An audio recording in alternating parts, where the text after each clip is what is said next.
know a little bit about what you're here for.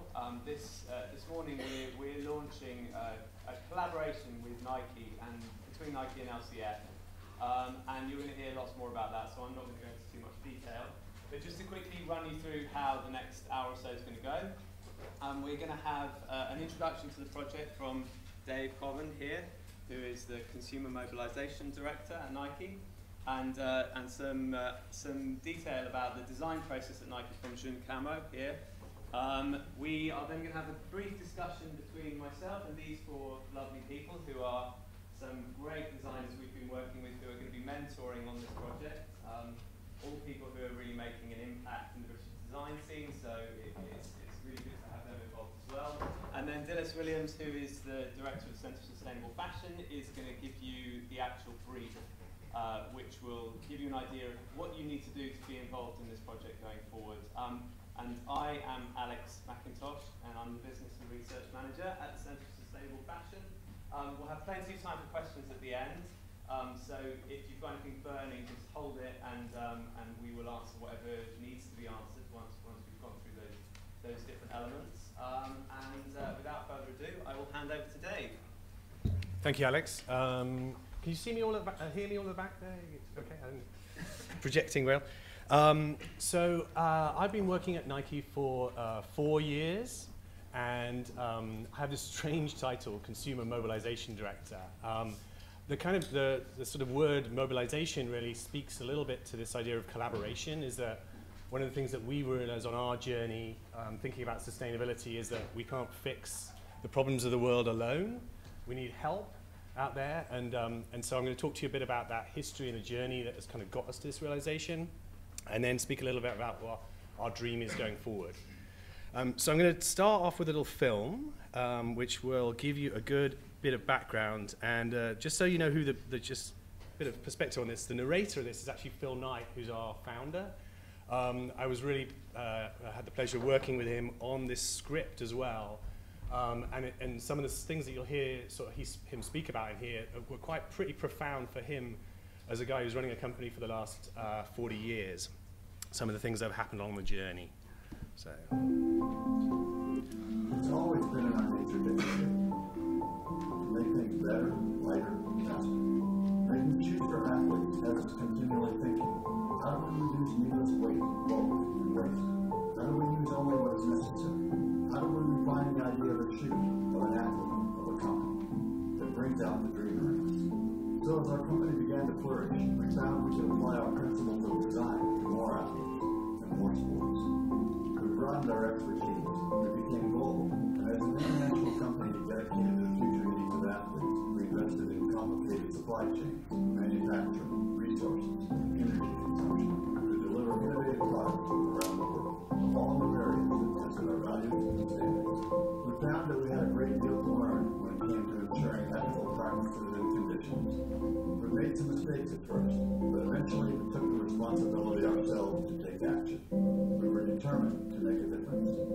For just as we believe in heroes and dreams, we also believe in the power of human potential to overcome almost any obstacle, even those that seem impossible. Over time, we realized the impact companies such as ours can have on our natural resources, our communities, our athletes, our workers. This made us stop and consider who should protect access to sport for future generations, who should be responsible for respecting the environment, who should innovate business and manufacturing with improved labor and greener systems, who should find a better way to grow a successful company. Just as with sport, every new challenge creates a new discovery.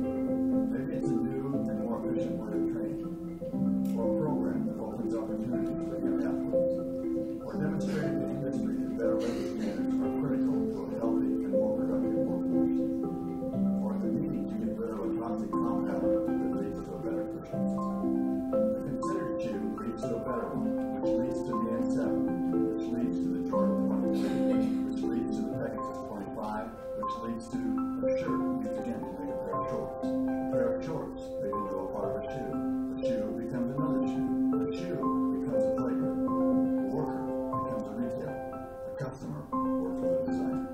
A company becomes an example, which becomes an inspiration, which opens the world's minds to the potential that we all have to improve. To to ensure the future sport, to be at the forefront of green prosperity, and achieve our dreams.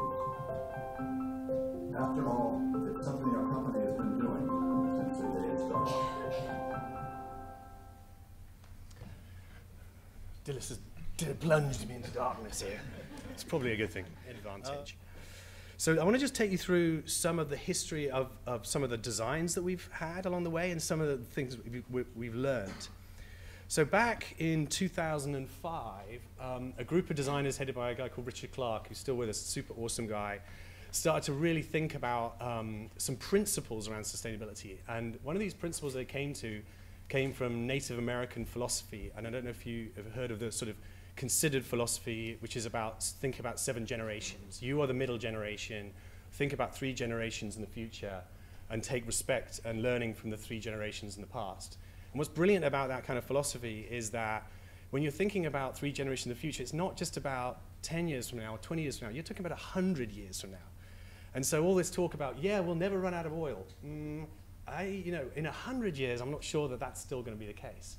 And so they start to really think of things in a very deconstructive way. So you can see a little picture here on the left is actually the shoe is that you are able to snip a piece of the shoe on the back of the heel here, and actually the whole shoe will fall apart, and you can reuse those parts of the shoe again.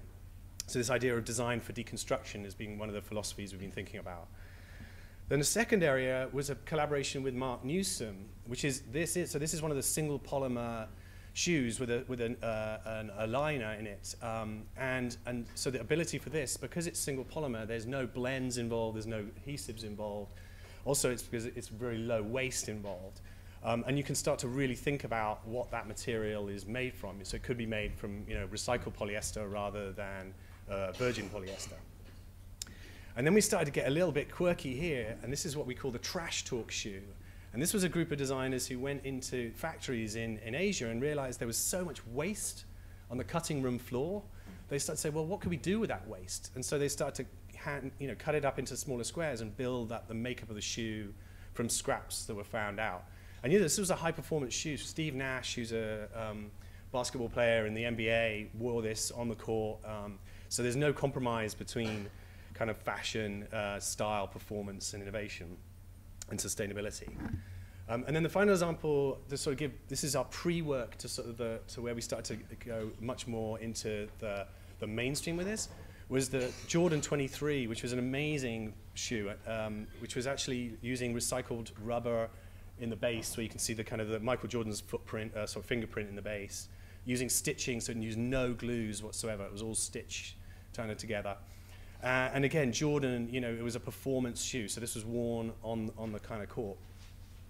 And so this is what I was going to just hand over to June to talk a little bit about this kind of the philosophy of where he works within the kitchen, which is this sort of idea of no compromise. So. Okay, sweet. So I work in apparel innovation at Nike, and pretty much what we do is we come up with technologies that go into specific categories. So we come up with like a new waistband for like football, or like a new padding system for American football, and just stuff like that. And yeah, like Considered is like a huge chunk of what we do. In terms of like making the athlete like perform better, it's all about like having like better, faster, lighter, stronger products and stuff. But we never really, like, it's not an afterthought in terms of being sustainable and stuff. Yeah, like from the very beginning, like we consider like the materials and like the treatments for certain the treatments on the fabrics, and yeah, even like the way it's paneled and stuff. Everything's like good, and like we also have this goal that everything's gonna be like rated bronze. Like it's like a rating system of bronze, silver, and gold, and like we have to get it like all bronze by 2015 and stuff. So like yeah, everything is like well thought out and stuff in that respect.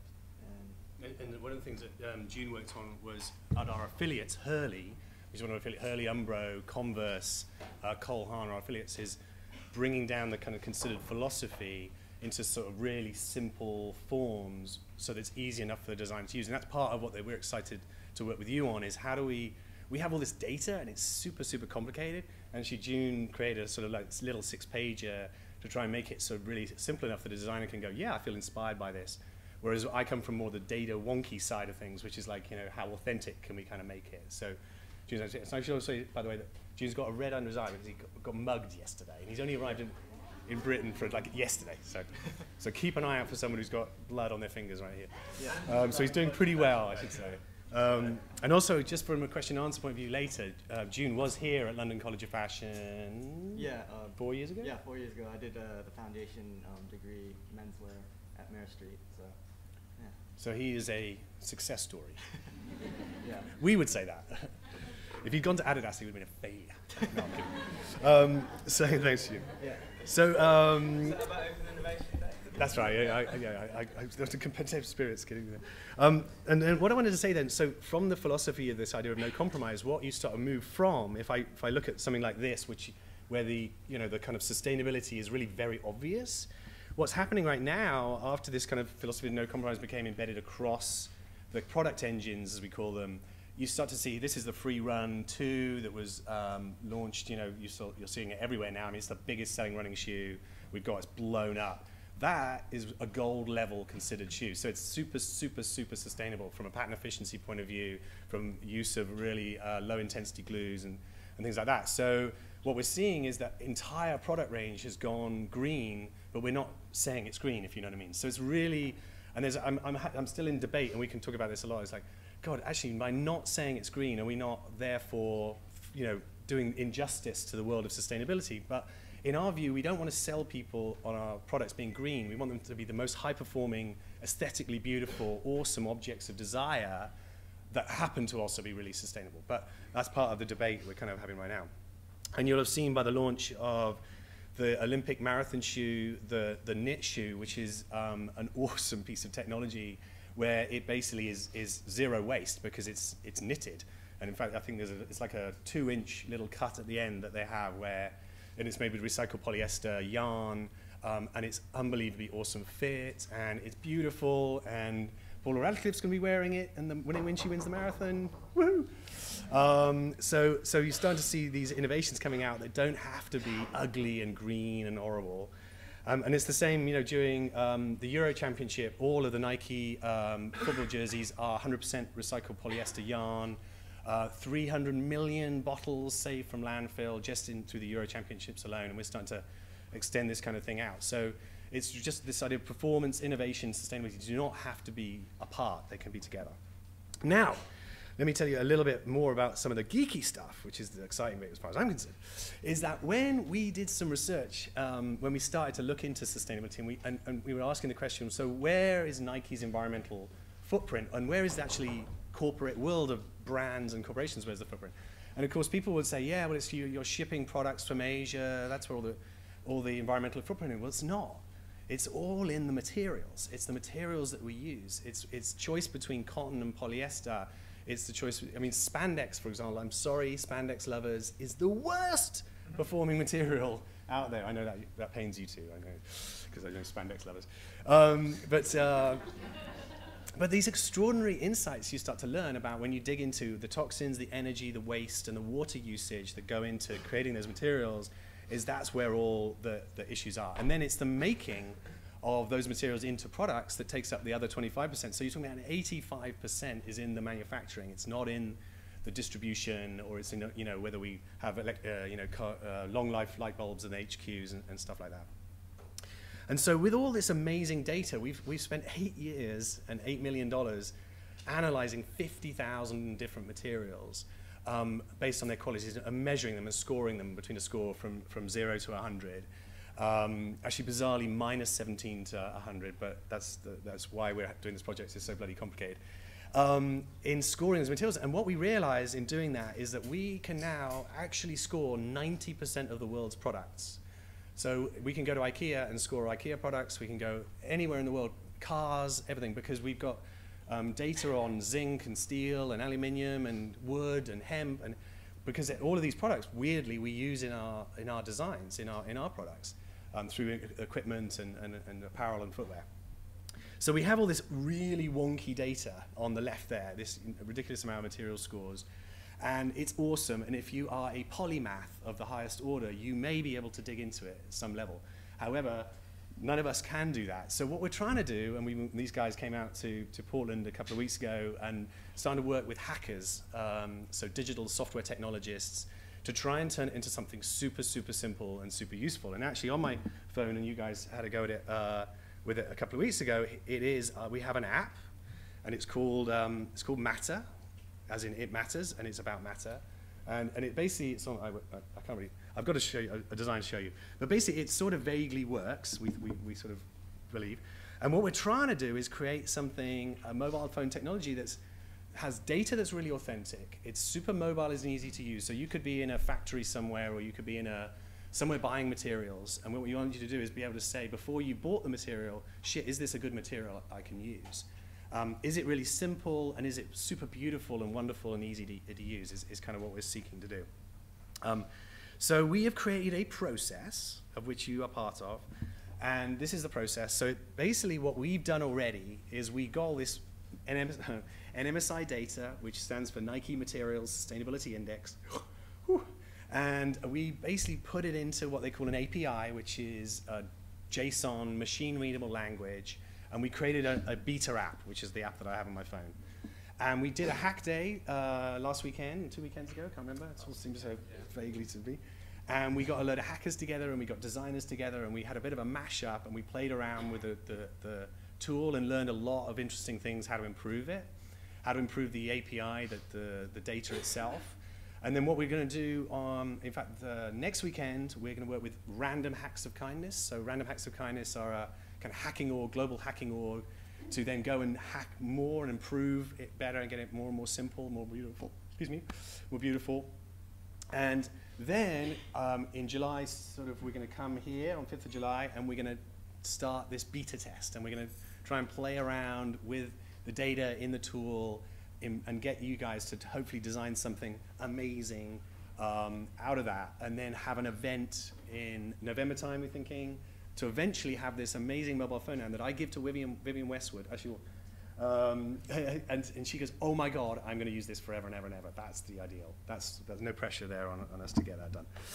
And then there's sort of vaguely what it looks like when you see it on 5th of July, if you want to carry on and work on the project, is this kind of really simple tool to allow you to at least look at the base materials that you might want to be using. You can create composites with it.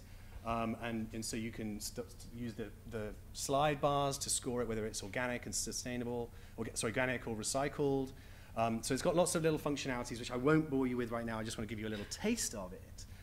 And then finally, what we're also doing out there is kind of not only trying to provide tools, but we want to inspire thinking about this stuff. So for us, it's as important that you guys feel inspired to think differently about the products that you're creating as it is to whether you create them or not.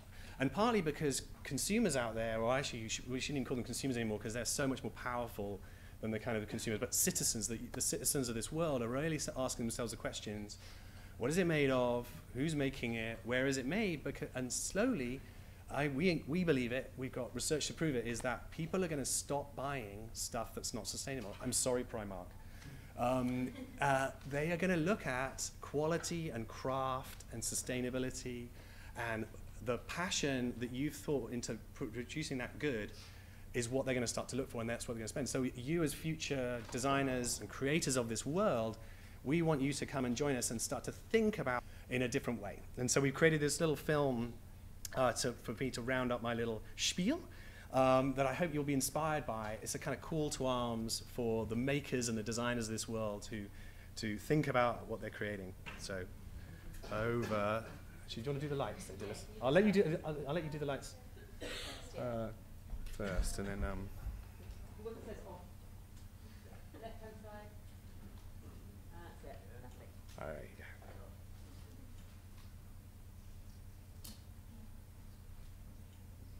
Oh, there you go. Oh, hello. All right, here you go.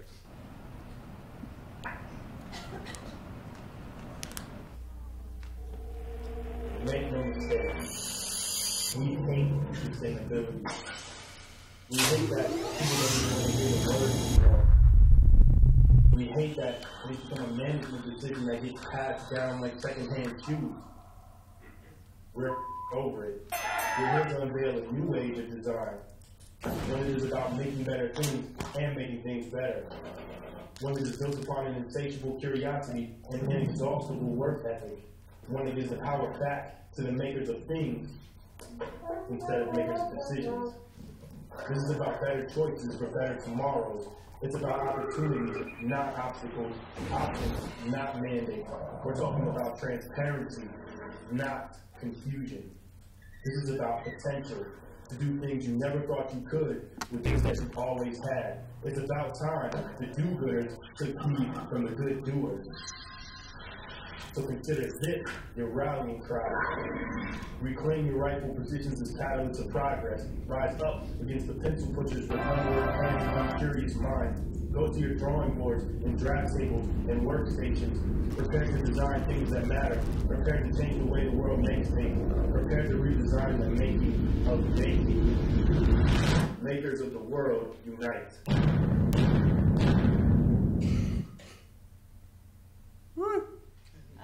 So why did Nike come to us? Why you guys? As creatives, each of you want to create something better than the things that have gone before you. You're at a stage in your lives where you can push the boundaries and push the parameters in how you're thinking and what you're doing, but also you need to be able to bridge that back into finding ways to work pretty quickly. Each of you need to be able to go out there and find your way in the world in a way that you can be able to earn money from it. So you're in a really pivotal position in that you've got kind of, big ideas about what you want the world to look like, but you've also got practical skills, you've got great analytical and critical thinking skills to be able to make that happen. And we also know that as designers, whether you're designing systems, whether you're designing a media campaign or designing products, you do need to balance that idea of intuition and information. And actually, Sue's in the front row. And from a very long time ago, I remember Sue actually saying in briefings, you've got to, what was it she used to say actually? Inspiration and information. So to quote Sue Saunders, that's what we need to balance of. And for once, first time, and this is the first time that this information is being available to anybody other than a few members of the Nike team. So it's a pretty incredible opportunity for you today, because it'll come at the main briefing, but the showcasing of this work will be on a global scale. As you can see from the films that were shown earlier on, these guys don't compromise on anything. So we'll hold that page on telling you more detail of that showcasing, but I think you'll find that it's probably an opportunity that is a lifetime one, and also one from the professional aspect of the support that you'll get, not only the profile and the coverage, but the support in creating an event on that kind of scale is something that, certainly is beyond the capacity of most of us at any point. So that in itself is incredible. What we're looking for exceptional creativity and critical thinking that will really take you across the boundaries of anything you've done before, but in a way that's really rigorously explored, and the credibility of this information is matched by a credibility and design approach. Okay? What we're looking for is ways in which to push the parameters of what fashion can be, and ways to make that happen. Because as Dave said at the very beginning, the way that we approach fashion is changing. It has to change. The fashion industry, the education sector has been actually very similar for a really long time. And although the products themselves kind of change, the process and the starting point hasn't changed. It's a whole new ball game now. We're starting from a different place. We've got to think differently about our creative process, about the materials we use, and now we've got the opportunity to try new things out. So how can you get involved? We want to be able to see work from each of the schools, and we will take that work in. What you need to think about and submit is slightly different from each of the schools. From the design school, we want you to put together a portfolio, and that portfolio needs to answer two critical questions. What does material credibility mean to you in visual terms and in words? And what do you consider as vital considerations in design? And we're asking these two questions because we want to know a little bit about your process, a little bit about your critical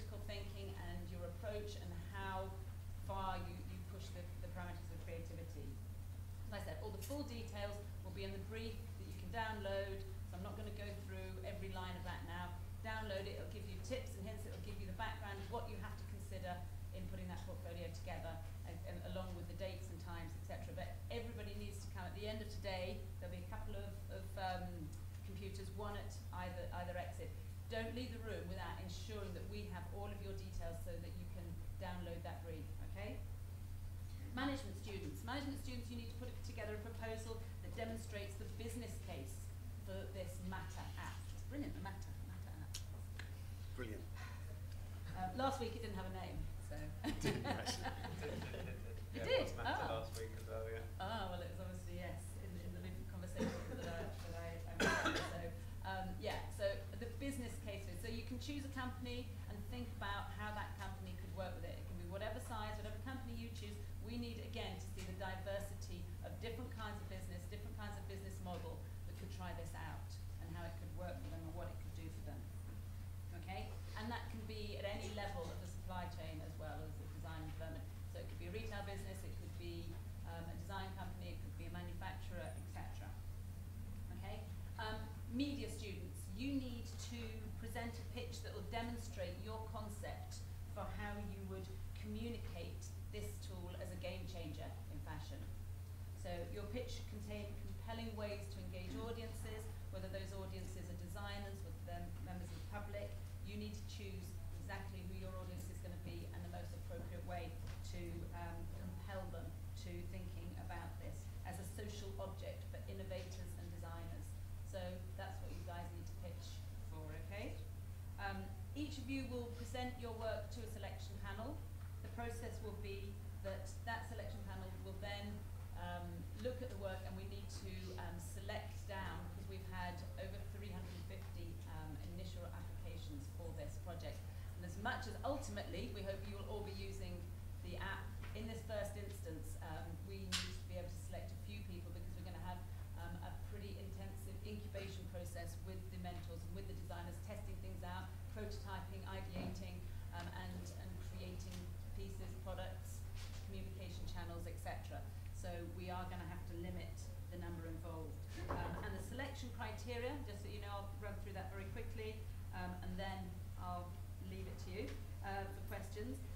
You need to be able to conceive original ideas and communicate them in strongly engaging formats. You need to be aware of the dimensions of fashion as a powerful communicator and identifier. You need to take a holistic viewpoint of the process of fashion and its critical dimensions. So from a personal perspective for each of you, from a financial perspective, from an ecological perspective, and from a cultural perspective. You need to be able to interact with technology of whatever level. You need to show that you interact with technology and how you do it. And you need to use creative ways to illuminate and communicate your ideation process, okay? Collaborative, and finally, actually the final crux of what we're looking for. We're looking for people who show collaborative working practice that can be applied to this project in ways that you can collectively work together but individually create things that are very distinctive and different, okay? So all the selected students will be taking part in a workshop in the beginning of July where you'll get to meet each other, get to know. So by the beginning of July, you'll all know who's going to be working actually on the incubator. So we'll have a day or half a day where we'll actually workshop ideas with guys from Nike coming back over. So these guys have just come over today from Portland. Although they're based there, there's going to be a lot of interaction with these guys. And over the summer, there'll be a chance to Skype in. There'll be mentoring over Skype, etc., etc. So it's not just all about being physically in the room.